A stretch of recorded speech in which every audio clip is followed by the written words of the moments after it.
Hello everybody and welcome to the Power BI quiz. And today's guest is Markus Ehrenmüller-Jensen. Hello Oh, Markus. To this New Year's special. It's nice to have you as the guest of the show today, and you have picked I have asked you to do a quiz on localizations. What do you have to say about that? oh, I think localization is a really, really important topic, but it's not really good covered in Power BI. So there's a lot of tricks you have to apply to get the localization done in Power BI. And some are better and some are worse, I would say. But yeah, it's all workarounds, and you have then to find out what like the best workaround is for yourself. Yeah, yeah, but actually you're mostly known for doing a lot in AI for Power BI, right? Yes, I do also AI there. I really love Power BI, so I do a lot of different things. And yes, AI is the other nice topic I really like to do in Power BI because there's so many nice features, easy to apply, and like complex things you can also solve with some a little bit of code. But there's so many nice features you can just by click it, Ruby Ruby. A good friend would say. You can apply AI to your data in Power BI. Yeah, Yeah, that's I can right. see a book behind you. Yeah, of course, yeah. It's like, yeah, very important. I hope everybody bought a copy already as a Christmas gift. For your children, yeah. But today, yeah, we are talking about localization and translations in Power BI. So let's have a look at the prizes for the quiz. Today, the grand prize is a gift card to lego.com, and then we have the raffle prize is a membership to Enterprise DNA. Thank you to Enterprise DNA to continue the support for this quiz and giving these memberships. And Very cool. let's have a look at what that is all about. This is the website of Enterprise DNA, where you have a lot of different training content all around Power BI. And you will get access to this if you are the lucky raffle winner for the quiz today. Last week, or not last week, but the last quiz we did for 2 weeks ago, we had an Academy membership for RedAcat as the raffle prize. And here you actually have some content, right, Markus? Yes, there's lots of content there, really nice content. There's also a small course of mine about insights features in Power BI. So Nice. check this out, Check RadAcat this Academy. out. Yeah, there's a lot of content, and you can actually, I believe you can get one, or it says here, 40 hours free trial. So that's for everybody, but the one who wins the raffle quiz for last week or 2 weeks ago will get a month free access. And let's have a look at who participated last week. Here we have the ranking, and big congratulations to Amadeo for winning the quiz or the last quiz. It was a really tough quiz done by Imke around the M language. And we can see here that actually to get on top 10, Andy only answered one correctly and still got on top 10. So it was a really, really tough quiz we had there with a lot of M code that you should understand and answer for. So here we had 23 attendees, and I have assigned all of them a random number. And will you help me, Markus, pick a number here? Sure. 11. 11. So let's see who is behind 11. It's like opening up a Christmas present. And let's see. We have Yen P. Hay with the random index number Congratulations. of 11, rank 14 last week. So congratulations for winning the membership for RedAcat Academy. And for the grand prize for today, we have $100 for lego.com. Here you can see some of them. Anything specific you wanted to buy if you are the winner, Markus? Anything? Oh, there's a lot of interesting things, I would say. Oh yeah, this one, Yeah. the metallic Brick. backpack. Wow, I didn't know that this is available. World A Animal. lot of this is out of stock. The child. Wow. Although, of course, because it was Christmas. Out of stock. Lego is really okay, popular here in the Christmas times, but hopefully the winner for today can find something. So let's have a look at the Kahoot quiz and the intro for it. It is for them, for who of you have not participated before. You will see the questions on your monitor, and then you will answer them on a mobile device or a secondary screen, where we'll go to kahoot.it and put in a pin that we will show to you shortly, and then also put in your full name or Twitter handle as your nickname. And then please be aware that we have a 3 to 5 seconds delay, which means that you will see the answers coming up on your mobile device before you see the questions. And also the timer, don't let it run till the end. And we will start with one question, but it's not awarded any points. And then we have the 10 real questions. Actually, all 11 questions is made by Markus around localization in Power BI. And the faster you answer, the more points you'll get. And also all results are posted publicly. So let's get into it. Here I will start the quiz, and the pin should come up shortly here. Yeah, we need music. Yeah, and there's this lovely background music, but it's only you and me that can hear it. I haven't found a good way to put it out to the participants. Hi, Benny. He's like...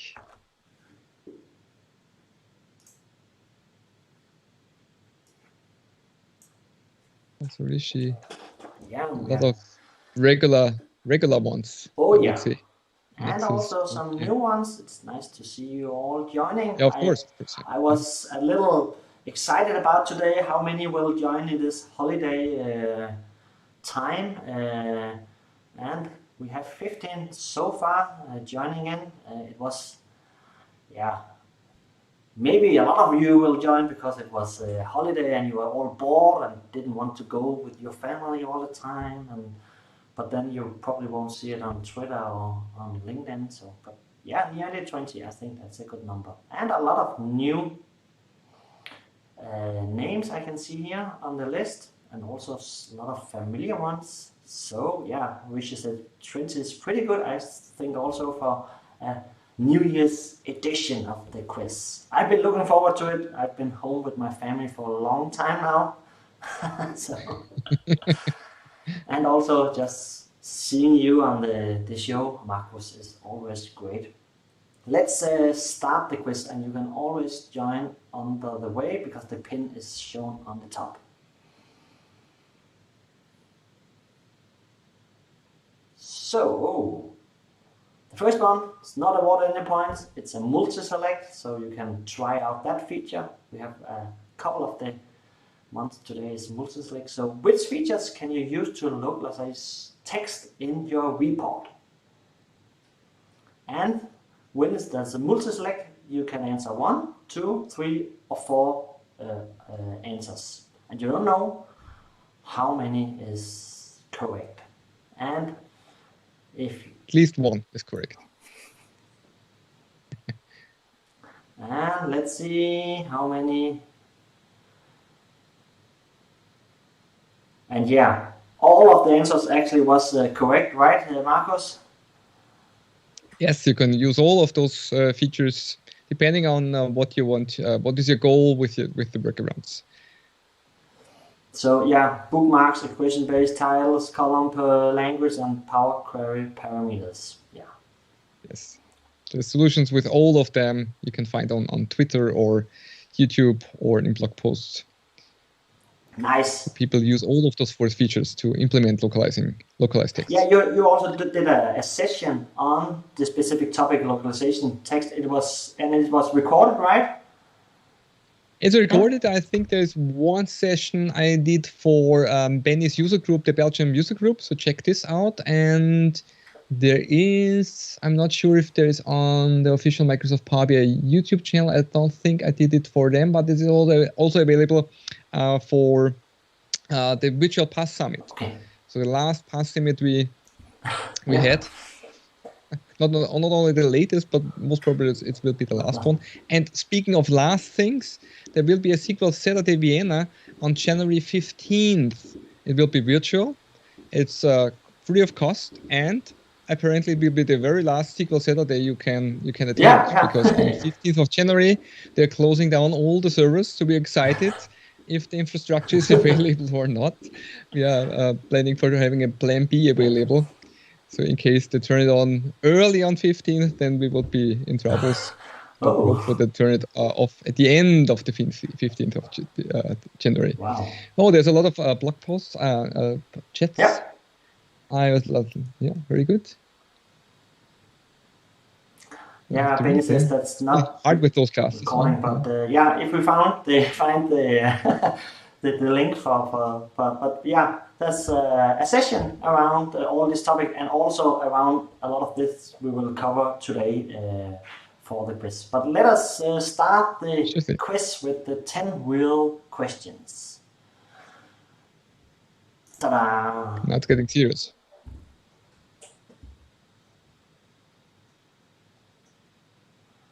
To fully localize a report, which part has to be dynamic? And this is a multi-select one more time. So you can answer 1, 2, 3, or 4.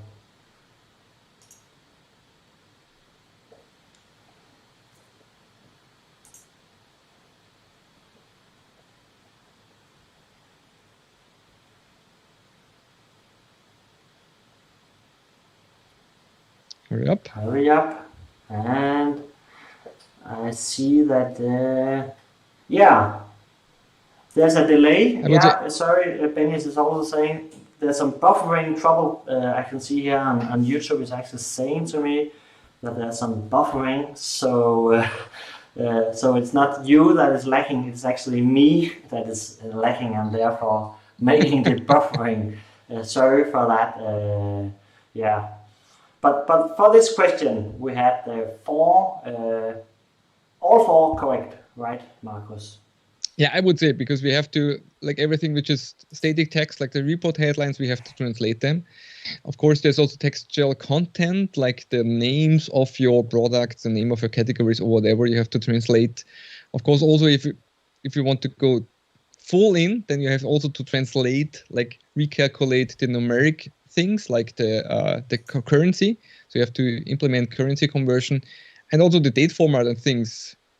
I would consider this is part of a localized report, that I see things in the date format I'm used to, not in different one. Not all of this is possible in Power BI, that's for sure. But I would like to have all of them implemented with just a few clicks in Power BI, which is currently not available. Unfortunately, not yet, at least in an easy way. But yeah, I agree fully with you that all of these are very important. So we will see how it will go with the buffering in this quiz. So sorry for that. It is completely my fault. I have been putting up a new router on my network just this morning. Yeah, and it's giving me trouble. That's risky. Yeah, sorry for that. Let's have the next question and see who is on top. And Amadeo, who won the quiz last week, was answering. And I believe he answered 3 of them correctly, because there's 1,000 points for every correct answer. So there was nobody answering all 4 correctly, but it was also a little tricky that you could also answer all 4, and they were all correctly here. Let's see the next one. What's wrong with this model? And here you see a picture. And you have 30 seconds.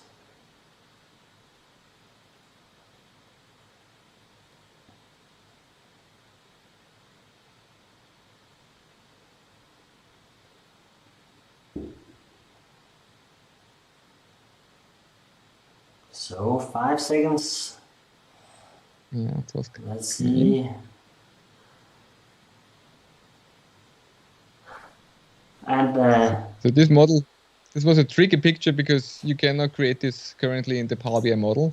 This is not possible. This model would be ambiguous. So you cannot have two active relationships between language and fact table because of the bidirectional filter we have between DIM1 and DIM and the DIM bridge, DIM1 bridge and DIM2 and DIM bridge. There would be two paths from the language table to the fact table, and this is not allowed. So we cannot have our multi-language model implemented this way to have one language table which filters all the dimensions. This is just not possible at the current moment. So I tricked you with this picture. Sorry for that. Yeah, because that would make it more easy to implement language if you could do this. Definitely, yeah. Yeah, and people are saying that they don't have a lot of time to answer, and only half of the attendees actually was able to answer on time. To put it in? Okay. Probably the next question you get, answer it very quickly, because if it says there's more than these 2 to 5 seconds delay, it's more like 10 seconds, I believe. So please hurry up and answer quick. And again, sorry for not testing my new equipment before the quiz. Quick and correct. That's the trick, I guess. So, and we now have Birdie from BI coming up on the top list. So, let's have the next one. Treat us, and you only have 20 seconds here, so answer it very quickly. And now you only have 10 seconds left. And only one is right. I think this is not a multi. It's not a multi-select, only one is right. And let's see, and yeah, we got a lot of people answering very quickly. Very good. So most people know treat-us. That's very good. With which you create a virtual relationship. That's right. And how do you use this as part of localization then? Yeah, because I could not, the solution I implemented for one of my clients, because I cannot have those filter directions from the language table to the dimension tables. This is not allowed.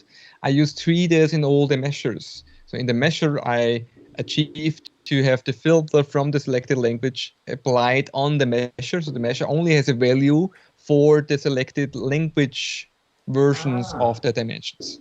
That's how I use the treat-us. Yeah. So it was linked to the question before. Exactly. And like one person answered activates an inactive relationship. This is use relationship. So use relationship is the function to activate an inactive relationship, not treat-us. Oh, yeah. And let's see, now my YouTube says that I have a great connection. So hopefully the buffering has gone away.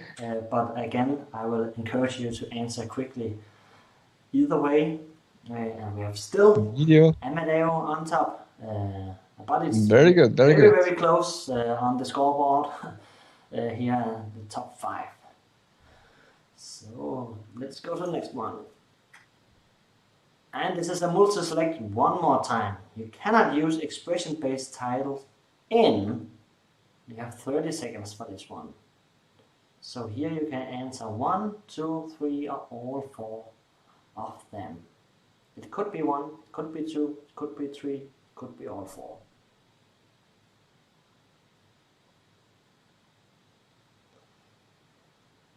And we have a lot of people answering this one, so hopefully the buffering is away.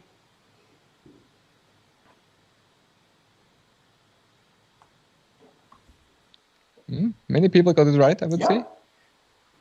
5 people got it right, all of them. Text boxes, you can use expression-based titles in text boxes, but not in the others. I hope they're working on that, because it would be really nice also to be able to translate the axis title and the total labels and also our Python script visual title texts. It would be really nice to have it there, but currently it's not available. Yeah. Only for text. And expression is actually part of how you use localization or translations. Yes. So I have one table with all the titles I need as different columns, and then I just use the column I need. For example, sales amount. There's a column sales amount, and this table has then in the column sales amount for every single language the sales amount in the specified language, like sales amount for English or Umsatzbericht for German or Sales-Report for Danish or whatever. And then I just take this one, and this one is filtered by the language table.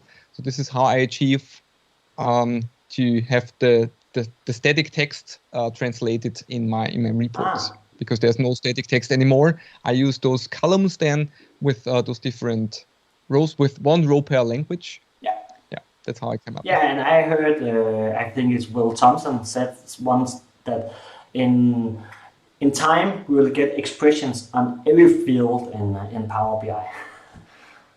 That would be really, really nice. So, but it is, stepwise, and some new features where we will get these expression based. On access title or total labels, maybe in an upcoming release, hopefully. Yeah, sure, they're working on that, but yeah, don't think there's any timeline when they try to finish which. Yeah, and also because it's really just a workaround for doing translations, but it can also be used for other stuff. Yeah. So let's see the leaderboard now. And we still have Amadeo on top, and Nexus is climbing up also, but still very, very narrow lead there on the scoreboard. So let's go for the next one. And here we have double points because we are halfway to the quiz. Oh, that's a tough question. Double points on that. And only 20 seconds. And today, cognitive service can translate into how many languages, and only one is correct. So how many? If you're really fast at Googling, you might find the answer. That would be cheating. I don't think anybody will. And I don't think many cheated because only 4 got it correct. It's 80 languages. I was astounded when I researched it for this questions here, because I want to make sure. I had in mind 60 languages. This was like the case at the beginning of this year, I think, but now it's 80 languages. So they really implemented a lot of things there. And you can use cognitive services for doing the actual translation of, for example, your static text, because I speak and write English, German, and Danish, but I don't have any idea of other languages like Hungarian or Spanish or whatever. And then either you could ask somebody to translate it for you, or you could use cognitive services to do the translation for you. But it is still a manual process. You're not doing it dynamically, or... No, the cognitive services does it for me. So I have like one table with all the text in English, and then I call cognitive services to do the translation for me in different other languages I need and I don't speak. Yeah. But you set up which languages before you start, and then you will... Yes. Yeah. Of course. You have to specify which languages you want to offer your report in. Yes, that's right. Right. Yeah. This is not dynamic in the sense of the end user can just choose a language and then it's done. Unfortunately, not. That would be even better. And if you should do it, you could also have one going through the cognitive services translations to make sure that they are correct. Of course. Yeah, of course. It's always a good idea to double check it. But for those texts I used, it was okay. I mean, for automatic translation, it works really good. Nice. That's a super trick if you want to do translations in a lot of different languages, and you can do it in 80 languages. That's impressive. Yes, from and to 80 languages. Yeah. So let's see. And they're really. Yeah, they're really funny languages, like we will find out soon. Next time. So know your 80 languages and you will score on one of the next questions. And we have Nexus on top. Ricardo from Spain. Congratulations on top. Let's see the next one. And it's multi-select. So it's also on cognitive services. So what are the language or languages that you cannot translate into today?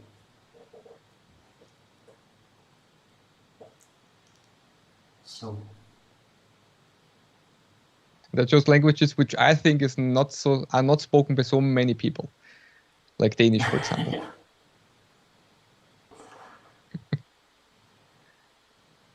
I could not resist. So, and people think like, okay, everybody was sure that you can translate into Danish. That's very good. Yeah, but funny enough, Basque is not supported in cognitive services, but Danish is. Even Klingon is supported, and this is really, I mean, this is a geek fun fact. Obviously, somebody at Microsoft has his or her fun, I would say, because they implemented translations to and from Klingon. Oh yeah, that's. And even Maori and even Danish is supported. Yeah. Yeah, and the fun fact here is that Markus actually speaks Danish because you have a Danish wife, right? Yes, I'm married to a Danish wife. Beautiful girl. Yeah. So when before we started live stream, we were actually talking Danish to each other, and then 30 seconds before we started live stream, we had to change to English because then otherwise it would be a fun start of the quiz. But then But we also like a fun quiz, having it in Danish. That would be. And let's see, now I started the stream again, and woo, we are back. Hopefully people can see us, and let's see if I can get the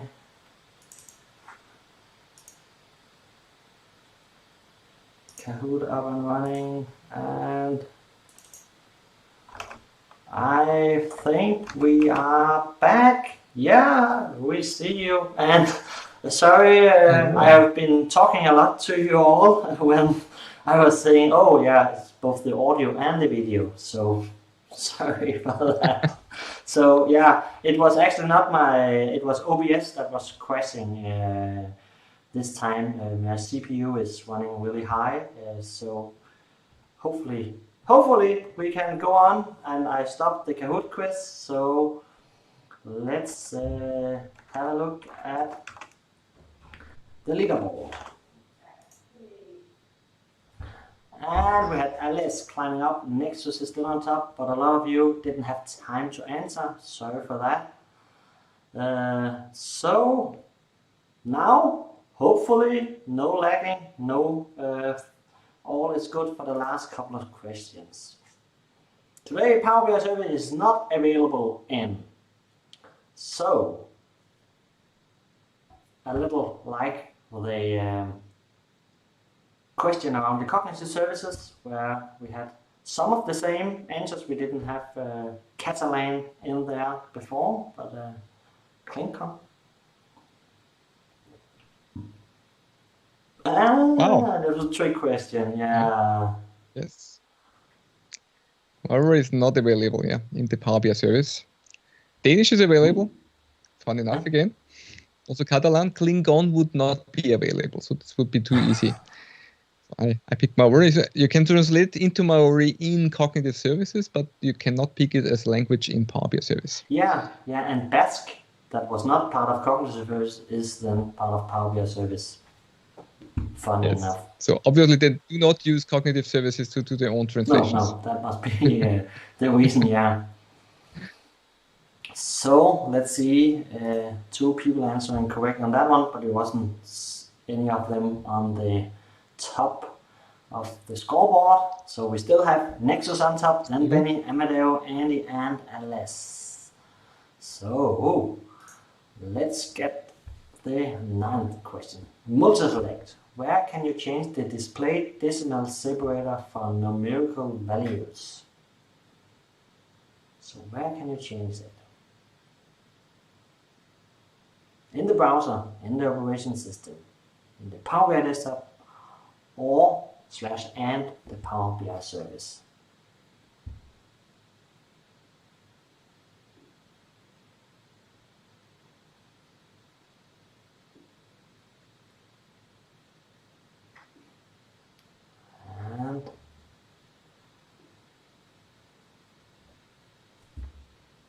Funny enough, you cannot change it directly in the product. but you can change it outside of the product. So for Power BI Desktop, it's the operating system you have to use to set the decimal separator, and for Power BI Service, it uses the browser settings. Of course, not the operating system, but the browser settings. Yeah, and it is a little funny that you don't have it in the Power BI Service, but it's linked to the browser settings instead. Yes. Yeah. So yeah, not that obvious for this one. So, and Nexus Ricardo from Spain is in the lead before we go to the last question, which is also double points. And wow. So okay. I believe nearly anybody on this scoreboard can still win. So let's see the last question, which is also multi-select. And there was a double point. And double point. So where can you change the decimal separator for imported files? In the browser, in the operation system, Power BI Desktop, and or Power BI Services. That could be 1, 2, 3, or all 4 correct. And you have 30 seconds for this one. So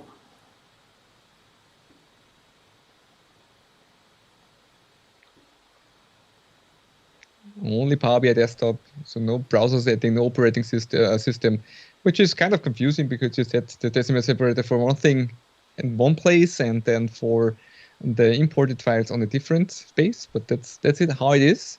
And you cannot import things in Power BI Service. That's why there's no settings there. It's only available in Power BI Desktop. So make sure to set this right in the options in the local file, what was called the regional settings in Power BI Desktop's options before you import the file, like a CSV file, into Power BI Desktop. Yeah, and this was also a little tricky question because there was multi-select, but only one correct answer. But most of you got it. Use this really mean with you. This was his idea. Yeah. To make a multi-select out of that. So yeah, 15 answered that correct. But if you also answered one of the other ones, then you didn't get it correct. Sorry for that. So let's see the podium. That's really hard. And on our third place, we have Birdie from BI. Birdie. And second place, Amadeo, the winner from last week. And on top of the quiz is Nexus, Ricardo from Spain. So congratulations to Ricardo and the runner-ups, Benny. Yeah, congratulations. It was a really tough quiz. Yeah. I found out too late when I came up with all the questions. That was really hard. It is. And congratulations. I think Nexus 150 already won one time, at least one time. Do I remember correctly? Yeah, I believe so, yeah. Yeah, Ricardo from Spain. So congratulations to everyone. And also, there was a lot of learning from this quiz around localization and translations in and around Power BI, and a lot of, gotchas, you say. So thank you very much for joining me, Markus, for this last quiz of the year, and thereby this funny hats and glasses. And this is a way of ending at 2020 and look forward to 2021. And yeah, it was a pleasure, and 2021 can only be better, I would say. Oh yeah. Than this year. And hopefully we'll have in-person conferences again soon, but also we will have a lot of online events like the Power BI quiz and also your SQL Saturdays in Vienna on the last day of past existence.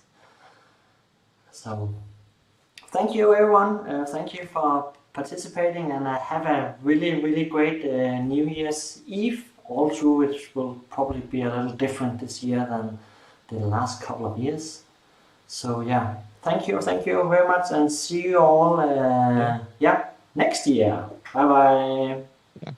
Thank you, bye bye, until next year.